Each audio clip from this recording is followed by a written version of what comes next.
ko! Bitawan niyo ko! Bitawan niyo! Sandali! Ano ba? Sino ba yan?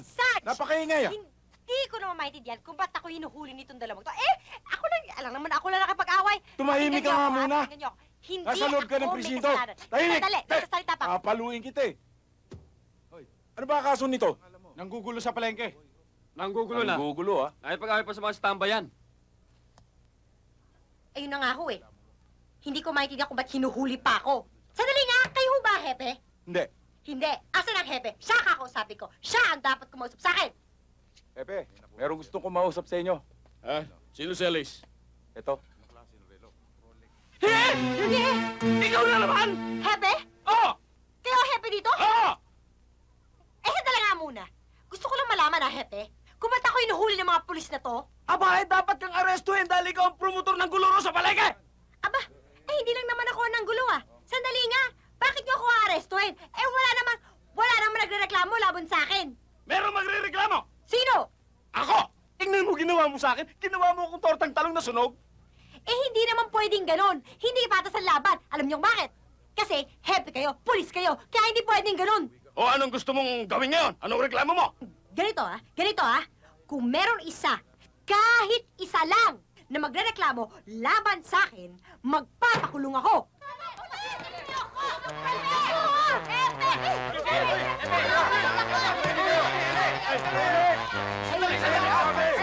Isa-isa lang! Silence in the court! Isa-isa lang! I-entertain namin ang lahat ng mga sumpitan nyo, ha? Alam mo, Gagay, ah. Gaga ka talaga. Sino bang gustong makulong? Nagkabuli-bulilyaso na nga yung tao, gagagahin mo pa. Yan, kasi nakatarayan mo, yung 1 linggong kinita natin, napunta lang sa pampiyansa sa'yo. Kuya, wag mo ako tapos-sapon! Sorry. Jan, Paul, George, ilang beses ko ba sasabihin sa inyo na hindi ko nga sinasadya? Ano ngayon ang iintrega natin kay Mami? Tama. Huwag na nating isipin ang sarili natin. Isipin natin si Mami. Oo nga, Gagay. Hindi mo ba inisip ang kapakan ni Mami? Mami! Ang babait niyo mga anak, at ako ang sumail. At kung itigil niyo kaya yung mga pagdadrama niyo para mag-isip tayo ng remedyo. Oo nga, mag-isip tayo ng paraan. Buenos dias, Doña Medusa. Buenos dias, Senyor Condo de Apartel. Nais kong ipakilala sa iyo ang aking mga ihas. Si Vampirella at si Brujanica. Talaga namang may mga bunikas ang iyong mga ihas, Doña Medusa. Gracias. Kayo ba mga nag-aral sa Europa? Yep. Yep. Senyor, sa itaas na tayo mag-usap. Let's go. Gloria, pakiakyat yung mga gamit dito. At pagkatapos, pwede ka nang umuwi. Kami nang bahala dito. Tuloy kayo. Mami, pupunta muna kami sa kwarto namin. Siya nga, Mami, magpapahinga muna kami. Sige, Excuse mga me, Mami. ihas. Excuse me. Doña Medusa, bakit bigla kayo napasyal dito? Balak namin kasing tumira muna dito. Hindi na muna. Doña Medusa, may usapan tayo na sa akin ibibenta ang property ito. Hindi na muna. Hindi na muna. Horror! Horror, Doña Medusa! May mga plano na ako. Nakaplatsa na lahat yan. Wala akong pakialam sa mga plano mo. Pero Doña Medusa naman. Doña Medusa, please, makinig ka sa akin. Okay. Kapag hindi namin nagustuhan ang pagtira dito, sigurado sa'yo ko'y pagbibili ang mansyon na ito. Pues, kung gano'n, Doña Medusa, sisiguraduhin kong hindi maganda ang pagtira niyo rito. Sapagkat sa panahon ngayon, it's a tough and dangerous neighborhood. Iba na ang panahon ngayon, maraming loko. Sa tingin ko naman, it looks like a very quiet and peaceful neighborhood. Sa palagay ko, magugustuhan namin dito. Pero, Doña Medusa naman, pakinggan niyo sinasabi ko sa inyo. May mga plano na ako. Ipagpaumanhin mo, senyor. Pero pagod ako at gusto ko na magpahinga. Doña Medusa! Adios. Doña Medusa! Pakinggan niyo sinasabi ko sa inyo! Doña Medusa! Ha! Sisigaw Siguraduhin kong hindi maganda ang pagtira nyo rito. Huh? Akala ko pa naman totoo na yung galit mo. Nung nakita mo yung magandang babae, bigla ka nagbago eh. Pera na sana, naging bato pa. Tama ka, Angel. Walang-wala pa naman tayo ngayon. Ako lang ba? Eh kayo din, nung makita nyo yung dalawang mistisa, tunga nga rin kayo eh. Hanga kayo eh. Ano, paano kaya makikita yun? Madali lang yan. Madali. Paano? Hindi ba binigay niya address niya sa'yo? Oo. Eh di, haranahin natin. Oo nga no. Ang galing mo, Gemma.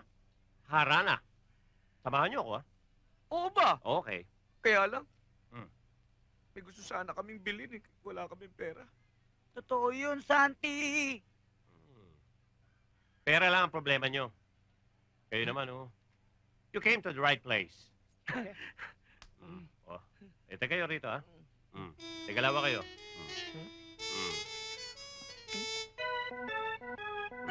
Hindi naman ayos kayo di bibilin eh.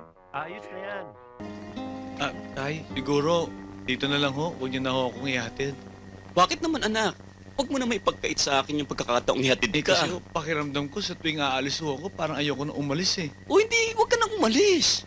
Eh, paano naman po yung pangako ko sa sarili ko na hanapin ko si inay? Ano ho pala itsura ni inay? Inay mo, maganda. Balingkinita ng katawan, maputi, at walang kagalos-galos ang kutis. Ni isa pala, wala ako nako sa kanya, no? Kaya pala ako nagmanay, tay? Totoo yan, anak. Pero alam mo, tay, sigurado ko pag nakita ko siya, mararamdaman ko na siya na yun dahil ang dugo nananalay, tay, sa kanya at sa akin ay isa. Anak, iisa lang ang paraan para lalo kang mapadali sa paghanap sa nanay mo. Ito, kaisa-isang larawang na itatago ko ng nanay mo. Bibigay ko na sa'yo. Maganda pala si inay. Totoo yan, anak. Tay, pwede bang kunin ko na lang to? Basta ingatan mo lang. Kaya mo, tay. Pangako sa'yo, pag sinuwerte ako sa Maynila, masusundo kita. Ikaw bahala.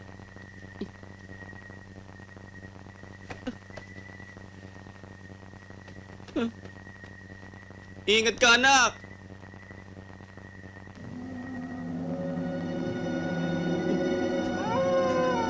Takot ako sa dilim!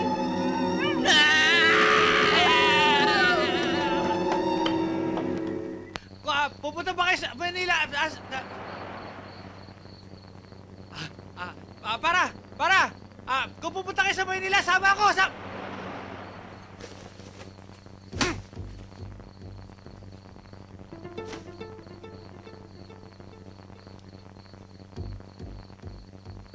Ayusin mo yan.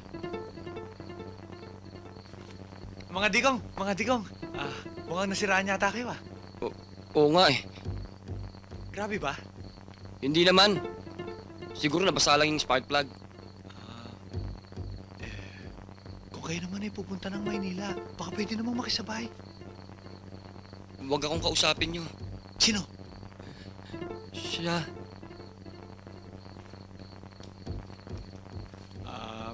Kuyang, medyo nakakayang sabihin eh. Pero kakapalan ko na tong mukha ko. Sabay ako, ah. Huwag mo ako istorbohin, ha? Napakataas mo magsalita. Kung tutusin, mas kumukulo pa siya mo kaysa sa akin eh. Ito, gusto mo masaktan, ha? Hindi na. Alisin! Hindi na. Alisin mo! Oo.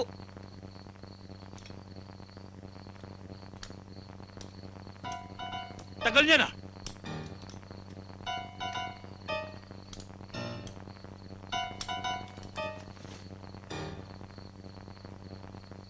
Kayo ata may may-ari nitong sasakyan? May walang galang na ho, baka kung kayo naman po ay pupunta ng Maynila, baka pwede naman ho makisabay.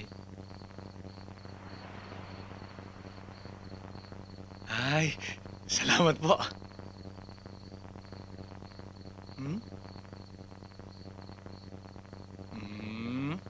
Sasabayin niyo nga ako. Meron namang kapalit na, huwag na lang. Ha? Hindi? Eh, no?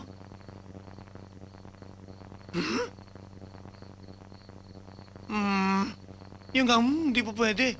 Yan pa. At saka mahigpit na bilin ng tatay ko. Huwag daw akong papato sa mga mabababa ang lipad. Dahil ngayon huraw, naglipa na ang AIDS. Ikaw! Napupulo na ako sa'yo, ha? Ano? Ha?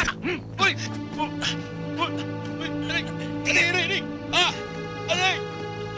Aray! Bitaw yan! Bitaw yan! Alam mo, matagal din akong naging tagatantad ng baboy sa palengke. Boss, maawa ka! Sige! Baka mo na yan! At ang tenga mo ay masarap isama sa tokwa na may kahalong suka at kaunting paminta. Aha! Tuluyan mo na yan! Walang hiya yan eh! Sige na! Sige na! Buti nga! Aray! Naku, senyorita, mabuti na lang at may tumulong sa atin. Oo nga, Johnny. Salamat sa Diyos.